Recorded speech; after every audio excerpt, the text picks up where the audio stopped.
Hello. तर आज आपण आलेलो आहोत पाथर्डीमध्ये बर्थडे आणि नेम सेरेमनीच्या इव्हेंटसाठी. डेकोरेशनची तयारी सुरू झाली आहे. सर्वजण एकदम मन लावून काम करतात. एंट्रीच्या सेटअपचे काम पूर्ण होत आले आहे. फोटो स्टँड लावून झालेत. त्यावर 11 स्टँड आपण लावलेत. 10 बाळाचा फोटो आणि एक वेलकम बोर्ड असे स्टँड लावले. त्यानंतर मी येऊन बसले आहे स्टेजवर सेटअपची तयारी पाहण्यासाठी, कशी काय कुठपर्यंत झाली ते पाहण्यासाठी. स्टेजच्या सेटअपची तयारी एकदम परफेक्ट आणि फास्टमध्ये सुरू आहे. नेम सेरेमनी आहे, सो त्यासाठी आपण चंद्राचा पाळणा ठेवला आहे. तर चंद्राचा पाळणा व्यवस्थित लावले की नाही याची खात्री करून घेतली.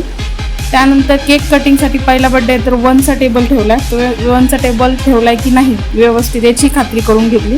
त्यानंतर केक कटिंग करण्यासाठी आणि कस्टमर त्यांना उभं राहण्यासाठी व्यवस्थित जागेचे मॅनेजमेंट केलं. बलून ब्लास्टही लावून घेतलेले आहेत. डेकोरेशन एंट्रीपासून जर आपला सेटअप पाहिला तर एकच नंबर दिसतो. आणि हा फायनली आपला लुक आहे सेटअपचा, तो एकदा पहा. एकच नंबर वाटतोय, छान दिसतोय.